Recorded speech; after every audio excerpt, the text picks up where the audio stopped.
നമസ്കാരം. കേരള വിഷൻ അവതരിപ്പിക്കുന്ന സഫലമീ യാത്ര എന്ന പ്രോഗ്രാമിലേക്ക് ഏവർക്കും ഹൃദ്യമായ സ്വാഗതം. ഇന്ന് നമുക്ക് കിട്ടിയിരിക്കുന്ന അതിഥി സിനിമ സീരിയലിലൂടെ പ്രശസ്തയായ ശ്രീമതി ലക്ഷ്മി സനൽ. നമുക്ക് ആദരവോടെ തന്നെ സ്വീകരിക്കാം.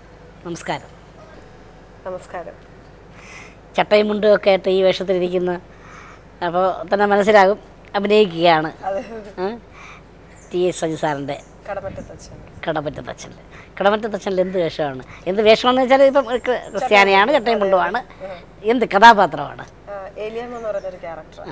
ഒരു മോളേ ഉള്ളൂ, എനിക്കൊരു മോളേ ഉള്ളൂ. അമ്പിളിയിലെ ക്യാരക്ടർ ചെയ്യുന്നത്.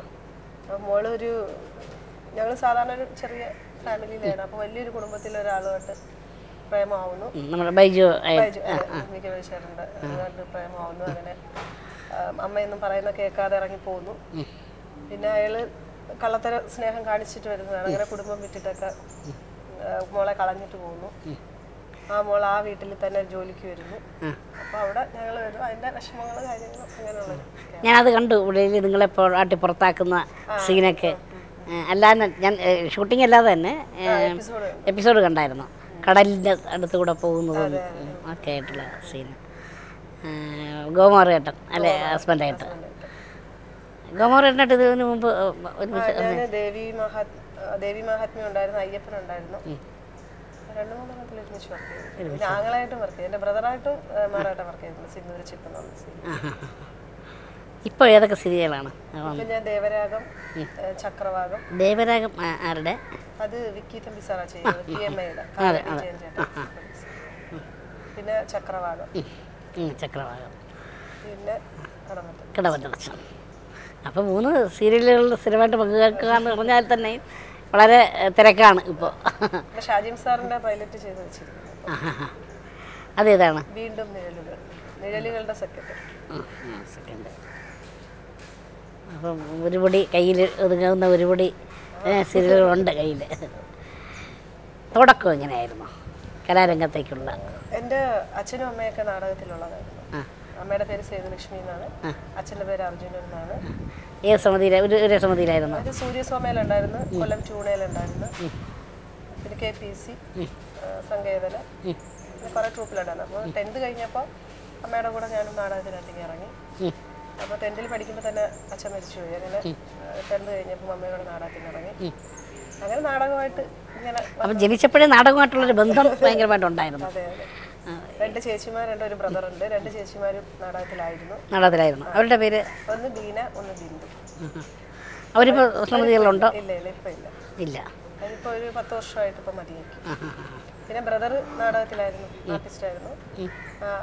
ട്രൂപ്പുണ്ട്, കിഷോർ എന്നാ പേര്. ഇപ്പൊ ട്രൂപ്പുണ്ട് സ്വന്തമായിട്ട്, നാടകക്കൂട്ടം എന്ന് പറഞ്ഞിട്ട്. നാടകക്കൂട്ടം ഒരുപാട് സ്റ്റേജ് കളിച്ചൊരു നാടകം ഉണ്ടല്ലോ, ചിന്നപ്പാപ്പ. അത് ഞങ്ങളുടെ ട്രൂപ്പായിരുന്നു. അതാ ഞാൻ ചോദിച്ചത്. അതില് ബ്രദറിന് അവാർഡ് കിട്ടി, മമ്മിക്ക് അവാർഡ് കിട്ടി. ചിന്നപ്പാപ്പാൻ ഞാൻ കാണുന്നത് ബോംബെയിൽ വെച്ചാണ്. ബോംബെയിൽ അന്ന് ഞങ്ങളുടെ പ്രോഗ്രാം അവിടെ ഉണ്ടായിരുന്നു. മോനി, ഞാനും മോനി, കിഷോർ, ഞങ്ങളുടെ ബാച്ച് എല്ലാവരും ഉണ്ടായിരുന്നു. അപ്പോൾ ചേച്ചി ഉണ്ടായിരുന്നു. അതെ അതെ. അപ്പം ഞങ്ങൾ ആദ്യം ഞങ്ങളുടെ ഇതായിരുന്നു സ്റ്റേ. അപ്പം മൈക്ക് ഒന്നും ക്ലിയർ ആയില്ല. അപ്പം നമുക്ക് നാടകവും കാണാം. അന്ന് കിഷോർ പറഞ്ഞ കാരണം ഞങ്ങൾ ആ നാടകം കണ്ടിട്ട്, കാരണം ഞങ്ങൾക്ക് കാണണമെന്ന് ആഗ്രഹം ഉണ്ടായിരുന്നു. മഠത്തിലാശാൻ, കുഴത്തിലാശാൻ, അതല്ലേ ക്യാരക്ടർ. അതിൽ അമ്മ മോളായിട്ട് അഭിനയിച്ചു. അച്ഛനായിട്ട് അഭിനയിച്ചു. അതൊരു ഭയങ്കരമായ സ്റ്റേജിൽ മാത്രം നമുക്ക് കിട്ടുന്നൊരു അപൂർവ ഭാഗ്യമാണ്. സ്റ്റേജിൽ എങ്ങനെ അവതരിപ്പിക്കാൻ കിട്ടുന്നത്. സാധാരണ എനിക്ക് തോന്നുന്നു NN പിള്ളയും കുടുംബമായിരുന്നു ഇങ്ങനെ ഒരു, അല്ലേ? പിന്നെ ഇവരുണ്ടായിരുന്നു, കാളിദാസ കലാകേന്ദ്രം. അവരും ഇങ്ങനെ. പിന്നെ NN പിള്ള സഹോദരി ആണ് പിന്നെ വൈഫായിട്ട് അഭിനയിക്കുന്നത്. ചേട്ടൻ അഭിനയിച്ചിട്ടുണ്ട്. ഒരു കുടുംബമായിട്ട് നാടക സമിതിയിൽ പങ്കെടുക്കുകയും ആ കുടുംബം തന്നെ അതിന് എല്ലാ ഒട്ടുമുഖ ക്യാരക്ടറും ഉണ്ടാകുകയും അങ്ങനെ. നിങ്ങൾ ഒരുമിച്ച് അഭിനയിച്ചിട്ടുണ്ടായിരുന്നോ? ഒരുമിച്ച് സ്വന്തം സമിതിയിൽ ഞാൻ അഭിനയിച്ചിട്ടില്ല. അല്ലാതെ മമ്മി ഞാനും ആങ്ങളെല്ലാം ഒന്നിച്ച് അഭിനയിച്ചിട്ടുണ്ട്. അല്ല, ഇപ്പൊ ഇവര് സമിതി തുടങ്ങിയപ്പോ പിന്നെ ഞാൻ സീരിയലിലോട്ട് അങ്ങ് വന്നപ്പോ ഇടയ്ക്ക് പോയി കളിക്കും. ആർട്ടിസ്റ്റൊക്കെ എന്തെങ്കിലും പ്രശ്നം ഉണ്ടെങ്കിൽ ഞാൻ പോയി ചെയ്യാറുണ്ട്. ആദ്യത്തെ നാടകം ഏതായിരുന്നു ആദ്യം അഭിനയിച്ചു? ആദ്യത്തെ നാടകം ഹരിശ്രീയുടെ പ്രതിയോഗി എന്ന് പറഞ്ഞു. അതിലെന്തായിട്ട്? അതിലൊരു കോട്ടയം പുരുഷൻ എന്ന് പറഞ്ഞ അങ്കിളുണ്ടല്ലോ, അങ്കിളുടെ മോളായിട്ടാണ് ഒരു മാടക്കട നടത്തുന്നത്. അതിൽ കച്ചവടം ചെയ്യുന്നു. മെയിൻ ക്യാരക്ടറാണ് അതിൽ കച്ചവടം ചെയ്യുന്നത്. അങ്ങനെ ഒരു പിന്നെ എത്ര നാടകം ചെയ്ത് കാണും? പിന്നെ ഒരു 16-17 നാടകം ചെയ്തു. 16-17 വർഷം എല്ലാ വർഷവും സീസണിൽ നല്ല പോലെ നല്ല കളിക്കുകയും ചെയ്തു. നല്ലോണം കളിച്ചു. ആദ്യത്തെ സീരിയലായിരുന്നു?